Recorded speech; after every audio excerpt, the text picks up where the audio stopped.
ஹalleluya! நம் ஆண்டவராகிய இயேசுவின் நாமத்திலே உங்களுக்கு வாழ்த்துக்கள். Good morning. எழுந்துட்டீங்களா? 7 மணி ஆயிடுச்சுங்க. இந்நேரத்துக்கு நீங்க உங்க காலை வேலைகளை முடித்து தேவனுடைய வசனத்தை வாசித்து ஆயத்தமா இருக்க வேண்டியவங்க.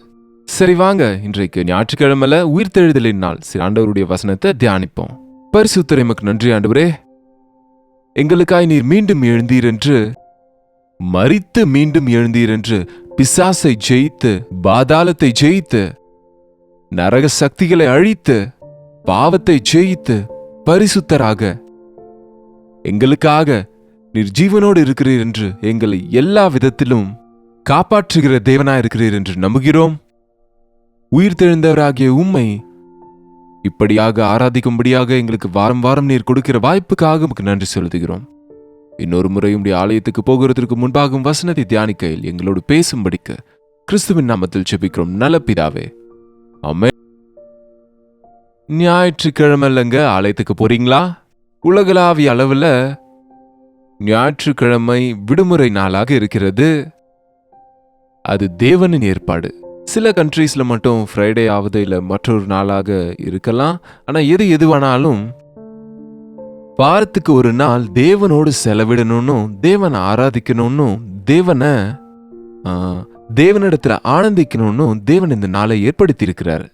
தேவன் இல்லை, நாம ஓய்வு, அதாவது we have to relax. என்னங்க, வேலை சுமையால, உத்தியோக சுமையால, இந்த உலகத்தின் போராட்டங்களோடு எவ்வளவு பிரயாசப்படுகிறோம் இரவும் பகலும். குறைந்தது ஒரு நாள் உங்க கஷ்டமெல்லாம் தீரும்படியாக தேவன் கொடுக்கும் ஆனந்தத்தை பெற்றுக்கொள்ள, தேவ சித்தத்தை அறிவதற்கு ஒவ்வொரு ஞாயிற்றுக்கிழமையும் அவரோடு செலவிட கற்றுக்கொள்ளுங்க. உங்க சபையில ஒரு காலத்துல ஒரே ஒரு சர்வீஸ் தான் இருக்குங்க. அந்த சபையில எவ்வளவு பேர் பிடிப்பாங்களோ அவ்வளவு மட்டும்தான் இருப்பாங்க. ஆனா இப்போ அநேகம் பேர் ஆண்டவரை ஆராதிப்பது போல காணப்படுது. அதனால 2-3 சர்வீசஸ் வைக்கிறாங்க. சில நேரம் யாருக்கு அனுகூலமான நேரத்துக்கு அவங்களுக்கு பாஸ்டர்ஸ் மீட்டிங் வைக்க வேண்டிய அவசியம் இருக்குன்னு கூட நான் இப்ப கவனிக்கிறேன். சிலர் காலையில வருவாங்க, சிலர் மதியம் வருவாங்க, சிலர் சாயந்தரம் வருவாங்கன்னு. சரி, நீங்க எத்தனை ஆராதனைகள்ல கலந்து கொள்ளுகிறீங்க? ஒருவேளை உங்க சபையில 2 அல்லது 3 ஆராதனைகள் இருந்தா எல்லா ஆராதனையிலும் பங்கு பெற ஆசைப்படுங்க. ஏன்னா எவ்வளவு நேரம் நாம ஆண்டவரோட செலவிட்டாலும் நம்ம தாகம் தீராதுங்க. எவ்வளவு பரிசுத்த ஆவியானவர் நமக்கு கற்றுக் கொடுப்பார், ஆறுதல் செய்வார், எச்சரிப்பார், தைரியப்படுத்துவார். ஞாயிற்றுக்கிழமை ஆண்டவருடைய நாளுங்க. ஏன்னா ஞாயிற்றுக்கிழமை ஆண்டவர் உயிர்த்தெழுந்தார்.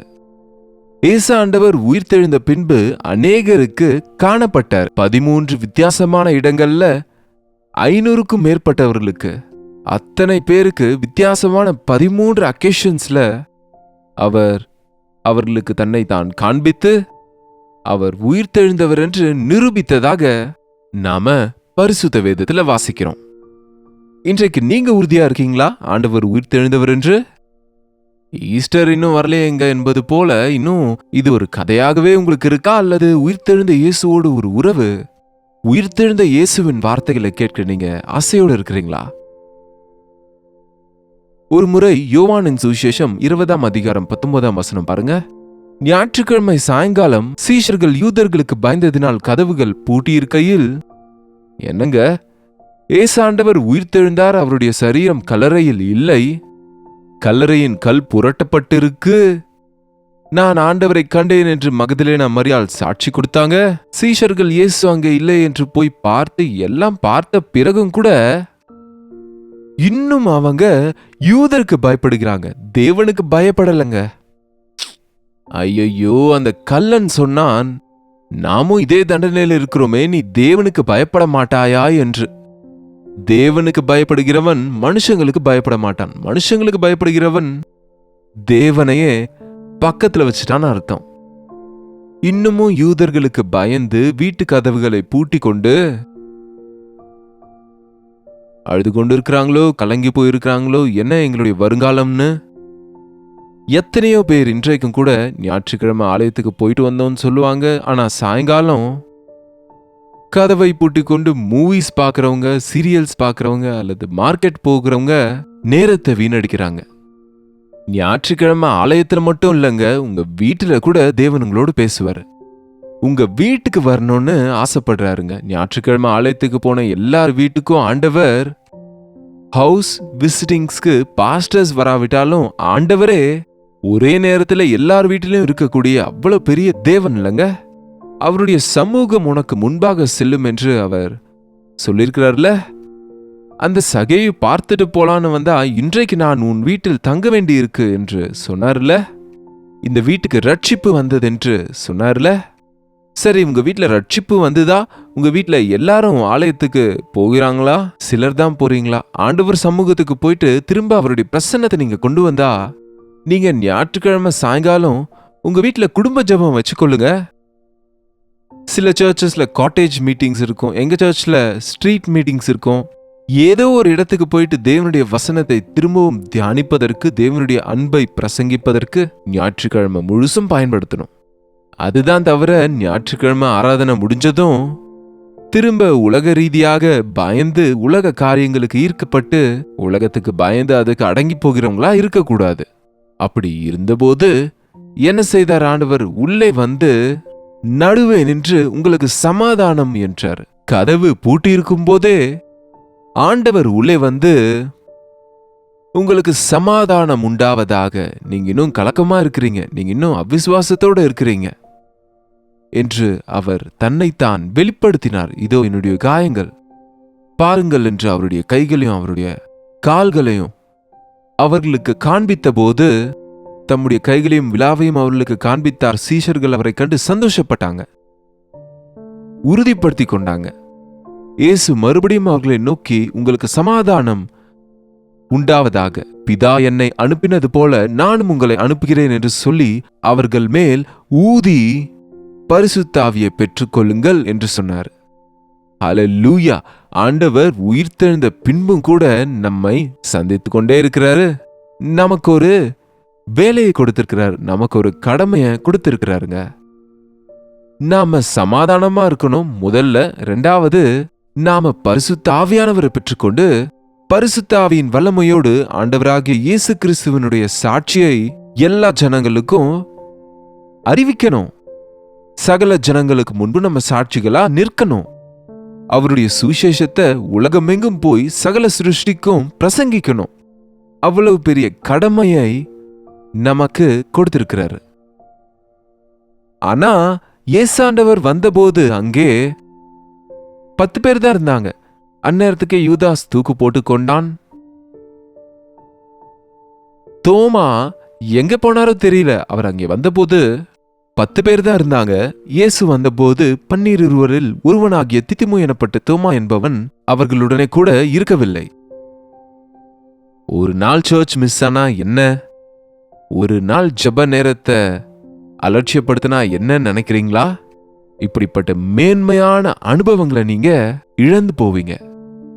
ஆண்டவர் உன்னை சந்தித்த காலத்தை நீ அறியாதிருந்தா என்று எருசலேமை குறித்து மலையின் மேல் உட்கார்ந்து ஆண்டவர் அழுதது போல, ஆண்டவர் உங்க அருகே வருகிறார், உங்க வீட்டுக்கு வருகிறார், அவருடைய வசனத்தை உங்களுக்கு அனுப்புகிறார். அவருடைய வல்லமை உங்களுக்கு கொடுக்கவும், அவருடைய ஆவியினால் உங்களை அபிஷேகிக்கவும், சமாதானத்தை கொடுக்கவும், உங்க சந்தேகங்களை தீர்க்கவும் ஆண்டவர் வராருங்க நம்ம கிட்ட. நம்ம ஆலயத்துக்கு போலனா எப்படி?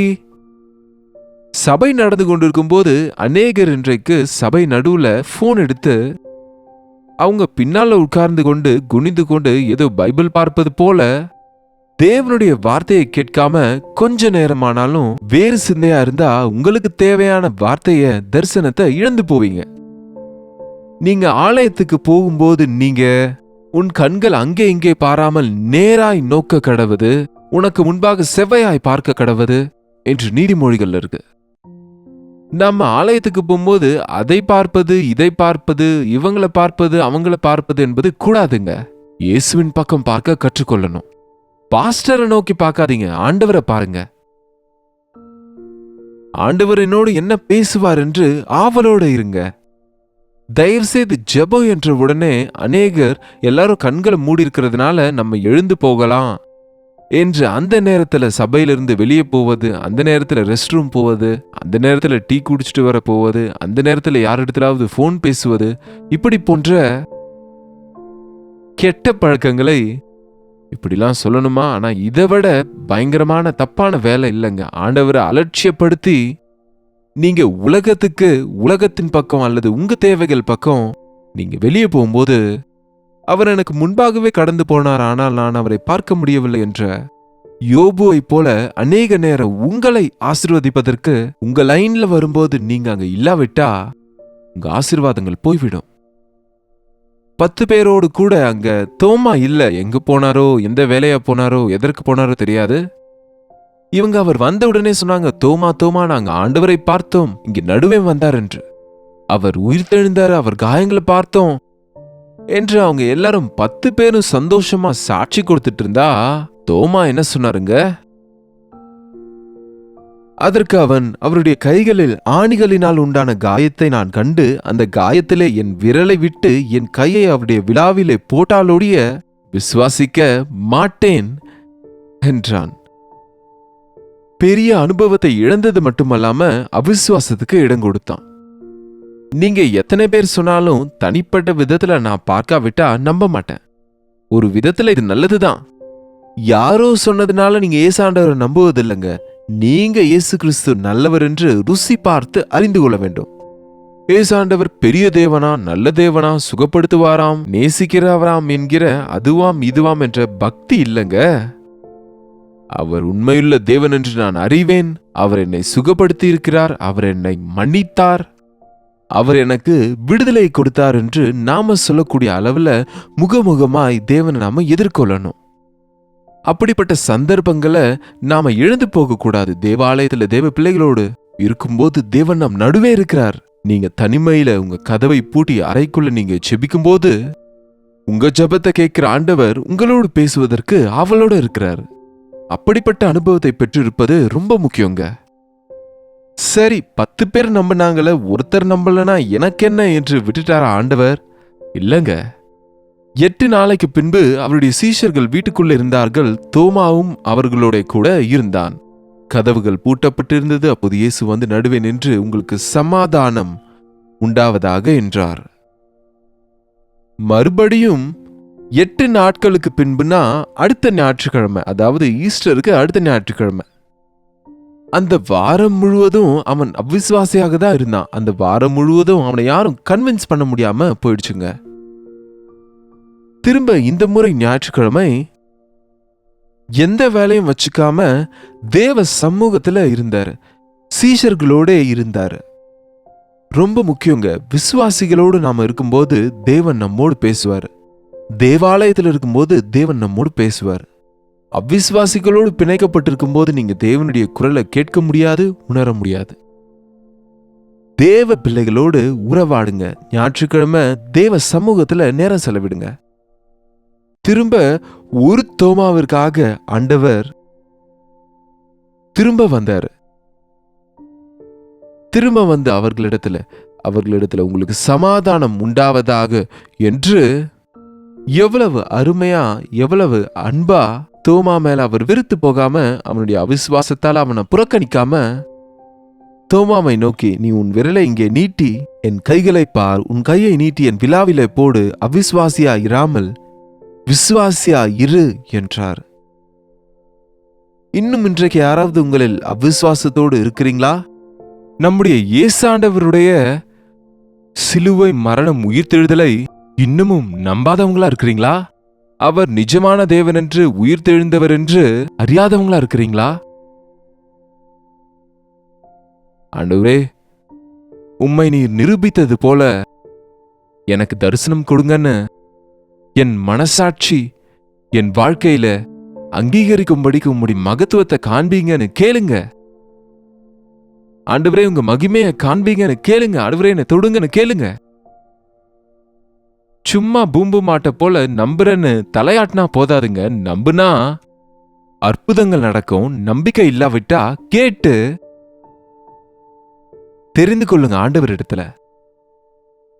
தோமாவா, என் கைகள்ல விரலை விட்டு பாரு, என் விழாவில கையை வைத்து பாரு, அவ்விசுவாசியா இராமல் விசுவாசியாயிரு. ஆண்டவர் நம்மை அதுதான் கேட்கிறார். அவிசுவாசிகளா இராதீங்க. கிறிஸ்தவங்கன்னு சொல்லிட்டு அவிசுவாசிகளா இருக்கிறோம். சர்ச்சுக்கு போறோம்னு சொல்றோம், ஆனா அவிசுவாசிகளோட தான் இருக்கிறோம். எத்தனையோ விஷயங்கள் நம்புறோம், பார்க்கிறோம், பெரிய காரியங்களை செய்வார் என்று அறிந்திருக்கிறோம். ஆனா நம்ம விஷயம் வரும்போது நம்பிக்கை இல்லாதவங்களா இருக்கிறோம். உங்ககிட்ட தான் ஆண்டவர் பேசுறாரு. இன்றையிலிருந்து உங்களோட வெளிப்படையா ஆண்டவர் பேசுவதற்கு உங்க அவிசுவாசத்தை உடைத்து போடும்படிக்கு உங்களை சந்திக்க அவர் ஆவலோட இருக்கிறாருங்க. நீங்க தேவ பிள்ளைகளோட இருங்க, முழங்கால இருங்க, நீங்க தேவ சமூகத்துல காத்துருங்க. அவருடைய தொடுதல நீங்க நிச்சயமா ஆண்டவர் உயிர் தெழுந்தவர் என்ற விஷயத்தை நீங்க தெளிவா தெரிந்து கொள்ள முடியும். ஒரு வார்த்தை சொன்னார் ஆண்டவர். அங்க பார்த்தா உடனே, அப்கோர்ஸ் உடனே தோமா, என் ஆண்டவரே, என் தேவனே என்றார். முழங்கால விழுந்து ஒரு அடிக்கு அவனுடைய அவிசுவாசத்தின் மனக்கண்கள் திறக்கப்பட்டது. அதுவரைக்கும் பிதா வேற குமாரன் வேற நினைச்சாரு. பிதாவும் நானும் ஒன்றா இருக்கிறோம்னா புரியலங்க. இப்பொழுது நல்லா புரிஞ்சுது. அவன் மனக்கண்கள் திறக்கப்பட்டது. என் ஆண்டவரே, என் ஆண்டவரும் நீரே, என் தேவனும் நீரே, எனக்கு எல்லாம் நீரே என்று அர்ப்பணித்துக் கொண்டாரு. ஆண்டவர்னு சொன்னார், கண்டு விசுவாசிக்கிறவனை விட காணாமல் விசுவாசிக்கிறவன் பாக்கியவான். நீங்க எல்லாரும் கூட நான் அவரை பார்த்தால் தான் நம்புவேன் என்று சொல்லாதீங்க. கண்டு விசுவாசிக்கிறத விட காணாம விசுவாசிக்கிறது பெரிய விஷயம். நம்ம அம்மா நம்மை பெற்ற போது நம்ம பார்க்கலங்க. ஆனா அவங்க நம்ம அம்மான்னு நம்புறோம். அதற்கு ஆதாரம் கேட்டா அது புத்தியினங்க. எத்தனையோ விஷயங்கள்ல நம்ம நம்பிட்டு தான் இருக்கோம். புரியாத விஷயங்கள் நம்பிட்டு தான் இருக்கோம். உயிர் தெழுந்த தேவனின் விஷயத்துல சந்தேகங்கள் வேண்டாம். இருக்கிறவராகவே இருக்கிறேன் என்றவர். அவர் இருப்பதை நம்ம உணர்வோம். இன்றையிலிருந்து அவ்விசுவாசிகளாயிராமல் விசுவாசிகளாக வாழ்வோம். ஜெபிப்போம். பரிசுத்தரே, அன்புள்ள தகப்பனே, ஒரு முறை எங்களை நீங்க பாருங்க ஆண்டவரே. இன்னும் அவிசுவாசிகளா நாங்க இராமல், எனக்காகவே என் ஆண்டவர் சிலுவையிலே மரித்தார் என்றும் உயிர் தெழுந்தார் என்றும், அவர் பெற்ற காயங்களினாலே எனக்கு சுகம் உண்டென்றும், அவருடைய இரத்தத்தினாலே எனக்கு பாவ மன்னிப்பு உண்டென்றும், பாவியாக நரக பாத்திரனாகிய எனக்காக ஆண்டவர் செய்த தியாகத்து நிமித்தம் பரலோக ராஜ்யத்துல பிரவேசிக்கிற பாக்கியத்தை ஆண்டவர் கொடுத்தார் என்று நம்புவதற்கும், இந்த உலகத்தில் இருக்கும்போது உம்முடைய சமாதானத்தை உடையவர்களாய் உம்முடைய பரிசுத்த ஆவியானவரை பெற்று உலகத்தையும் பாவத்தையும் சாபத்தையும் ஜெயிப்பதற்கு இயேசுவே இரட்சகர் என்ற விஷயத்தை உலகம் முழுவதற்கும் சர்வ சிருஷ்டிக்கும் பிரகடனம் செய்யும்படி உம்முடைய ஆவியினால் அபிஷேகிக்கப்படவும், எங்களுடைய ஆலயங்கள்ல பரிசுத்த ஆவியானவரின் காரியங்கள் இந்த கடைசி நாட்களில் மும்மரமாய் நடக்கவும் உதவி செய்யும்படிக்கு கிறிஸ்துவின் நாமத்திலே ஜெபிக்கிறோம் நல்ல பிதாவே, ஆமென். பிதாவாகிய தேவனுடைய அன்பும் குமாரனாகிய இயேசு கிறிஸ்துவனுடைய கிருபையும் பரிசுத்த ஆவியானவருடைய அந்யோன்யமும் ஐக்கியமும் கூடி வந்திருக்கிற அனைவருக்கும் இப்பொழுதும் சதா காலமும் துணையாயிருப்பதாக. ஆமென். தேவனுக்கு ஸ்தோத்திரம். உங்களுடைய ஜெப விண்ணப்பங்களுக்கும் பாரங்களுக்கும் 8939801234 என்ற நம்பருக்கு ஒரு டெக்ஸ்ட் அல்லது வாய்ஸ் மெசேஜ் மூலம் நீங்க எங்களுக்கு வாட்ஸ்அப்ல தெரிவிங்க. உங்களுக்காக நாங்கள் ஜெபிக்கிறோம். கர்த்தருக்கு சித்தமா இருந்தா நாளைக்கு இதே நிகழ்ச்சியில கர்த்தருடைய வார்த்தையோடு உங்களை சந்திக்கிறேன். அதுவரை கர்த்தருடைய கிருபை உங்களுக்கு துணையாயிருப்பதாக. ஹalleluya. பெங்களூரு மற்றும் பெங்களூரு சுற்றி இருப்பவர்களுக்கு ஒரு நற்செய்தி. கர்த்தருக்கு சித்தமாயிருந்தால் வருகிற ஏப்ரல் 10ஆம் தேதி பெங்களூருவில் உள்ள ஹட்சன் கம்யூனிட்டி சென்டரில் 1 டே கெட் டுகெதரை ஏற்பாடு செய்திருக்கிறோம். நீங்க பெங்களூரு மற்றும் பெங்களூருவை சுற்றி இருந்தா கண்டிப்பா கலந்து கொள்ளுங்க. உங்களை சந்திக்கவும், உங்களோடு பேசவும், உங்களுக்காக ஜெபிக்கவும் நாங்க ஆவலோடு இருக்கிறோம். மதியம் 2 மணி முதல் இரவு 7 வரை நடக்கும் இந்த 1 டே கெட் டுகெதரில் கலந்து கொள்ளுங்க. நீங்க மட்டும் இல்லாம உங்க நண்பர்களையும் உறவினர்களையும் தேவ சமூகத்துக்கு கொண்டு வாங்க. ஒரு மாற்றத்தை உங்க வாழ்க்கையில அனுபவிங்க. மேலும் விவரங்களுக்கு கீழ்காணும் எண்களுக்கு தொடர்பு கொள்ளுங்க. நிச்சயமா கலந்து கொள்ளுங்க. தேவ ஆசீர்வாதங்களை பெறுங்க.